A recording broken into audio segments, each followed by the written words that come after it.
Hello everyone, AmyR here with Prairie Paper and Ink, and back with several cards, all made at the same time using my little mass production techniques, I guess I'd call them. I don't know. It's something I've been doing for years, but I still, see chatter online and people asking like how can you make multiple cards, in one sitting without completely making a huge mess or making it take longer than it needs to. And what I always do is I do everything at the same time, aka I stamp all my images at once, and that's usually where I start, depending on what I'm making. So with these cards, I started with, this is the Fawn Simply Celebrate Winter stamp set. I originally was only going to make 4 cards, but I couldn't decide which images to use because I was like, I loved all of them. They're so cute. I'm always obsessed. I hoard Lawn Fawn. I've been collecting it for years. I don't use it near as often as I'd like. But again, it's because I always end up wanting to use every little thing. So I stamped all the images at once. I just used a stamp platform and I stamped all of these images. I didn't worry too much whether or not they were perfectly straight because I'm going to die cut them when I'm done. Once they're all stamped, and I stamped them with Lawn Fawn's jet black ink, by the way.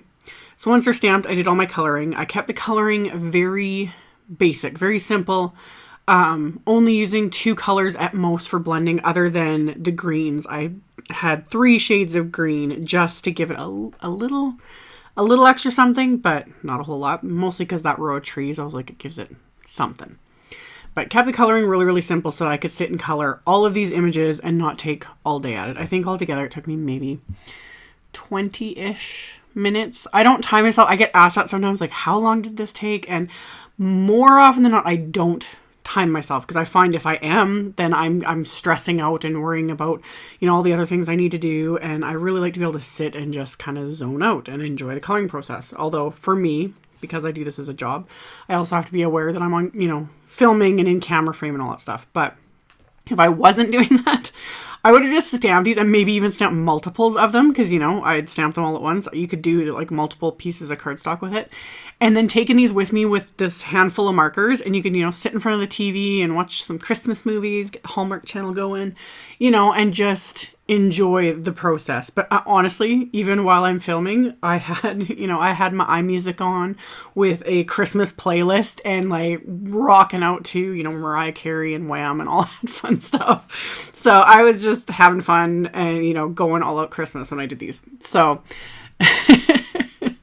it was fun. I enjoyed it. I listed all the Copics I used here on the screen. And again, very just simple. I was basically kind of going rainbow because that's also a really fun thing to do, especially at Christmas. It's not something I would normally lean towards, especially in past years. But more and more, I've been like just gravitating towards rainbows in colors, whether it be on my cards. My Christmas tree is almost fully rainbow. I need to get a few. I need to get some like yellow and I think orange ornaments, and then it'll be fully rainbow. So I would with these, I was like, it just kind of really brightened this up. Plus with the pattern paper that I'm going to use, it went with it perfectly. So I just went along and just did the coloring. And because the images were small as well, this went fairly quickly. So after I was done all my coloring, I took my white gel pen and added I added a ton of dots over the trees and the houses for snow. And then I used the white gel pen to add, highlights and that. And this is the only spot that I was like, I wasn't thinking. I was originally planning on, I was going to add crystal glaze to the ornaments and maybe some sparkle and different things.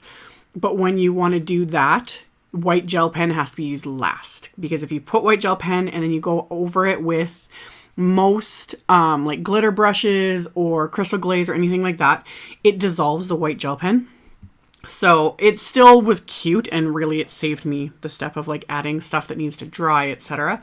But if you were gonna, add some glitter or some crystal glaze, you want to do that and then either skip the white gel pen altogether or you add the white gel pen after everything's dry. That's how that all works. So I added the white gel pen, still happy with it. It was cute, added little highlights and dots and things like that. And then I used the coordinating wafer die set. So I have all of the wafer dies. I just tape them all into place And I just use my washi tape to do that, taping on the edges. I try not to tape over images or try to avoid that with washi tape, especially because the pressure from your die cut machine will nearly fuse that washi tape to your cardstock. So that's just another little FYI. So I always try to kind of tape outside the actual images when I'm taping my wafer dies into place. But I'd run that all through, die cut all my images in one pass. And then off camera, I die cut 6 pieces of white cardstock with one of the Simon Says Stamp Stitch Rectangle wafer dies. And all of these I'm doing, again, at the same time. I'm just kind of lining up the image I'm going to use, and then I'm just using sentiments from either that same Simply Celebrate Winter, because it does have a sentiment, and I also pulled out the Simply Winter sentiment set. So I'm using a combination of sentiments from both, just so they're not all the exact same sentiment, because, I don't know, I'm weird about that sometimes. I get almost bored with myself if I'm doing the exact same card over and over again. I like to mix it up a bit because it just makes it, you know, a little more personal in my opinion. So I did all of that stamping, again, just using the black ink, just kind of using the image to give me a visual guide, like where the image is going to be, so that I kind of, you know, place a sentiment, because it doesn't have to be in the exact same spot.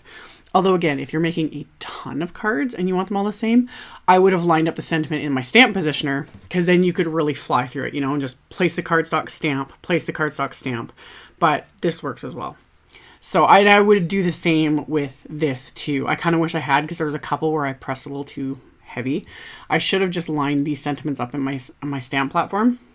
But I don't know. It's funny sometimes. My own brain doesn't work. So I lined, these are all sentiments from the Simple Winter sentiment set, and they're all separate little stamps. So I put them all together to spell or to word out an entire little phrase, and I'm just stamping it onto the inside of all of these cards. And the pattern paper is just strips left over from, I die cut pieces from the Lawn Fawn Really Rainbow Christmas. That is amazing. I die cut rectangles from all of the patterns that I wanted to use, and then the leftovers I trimmed down, and I'm just adhering to the inside of all the cards. So I adhered all those strips with just my Xyron Mega Runner. Once those are all adhered, I just flip over all these card bases, and I just trim off a little bit that was too long for all of these bases. So now all the insides have the same sentiment but a different pattern paper. So all the insides are done. So now all that's left is for me to assemble the outsides. So I have those white rectangles that I die cut. And then I had trimmed down some Lawn Fawn cardstock, one of each shade of the rainbow, basically. You don't need to do this step, but I just thought it just framed each of these just nicely, you know, brought the color out a little bit more, and it looked really cute. And then I also pulled out of my stash, and I think I have it in the pictures at the end. I have coordinating envelopes in colors to go with it as well. I just, again, went through my stash, got a red envelope, an orange one, yellow, etc. So adhered everything together with my Xyron Mega Runner. And you could do one of two things. You could either just adhere these little die cut images like flat to your cards and be good to go. But I pop these up with little thin foam squares. Just, it gives it that little bit of dimension, you know, a little something, but nothing too crazy. And that's going to finish off all of these cards. I decided not to add any bling. Okay, I know everyone's like shocked. There's no crystals, there's no jewels. Amy's lost her mind. But these with the fun rainbow of pattern papers and the colored images and the white highlights, I was like, no, you know what? I can call this good. If you wanted to, though, a little sprinkle of some like rainbow crystals or jewels would look really cute on these, you know, a few little sequins. It would look totally fine without being over the top. I just really restrained myself from doing that. Plus, I honestly feel like I'm racing the clock trying to get more videos out before Christmas gets here. So I'm kind of just undoing myself in my own way of doing things. But these images do speak for themselves. They're so cute. So went along, did my whole little mass production technique, and got 6 cards done in nearly one sitting. It honestly took me a bit longer just because of life. But that finished off all these cards. I will have links. I'll have a supply list and links to everything in the description box below the video, as well as on my blog, so you can check that out if you're interested. Thank you all so much for watching and subscribing and thumbs upping and commenting on my videos. I appreciate it so very much. And I will see you all very soon in the next one. Bye!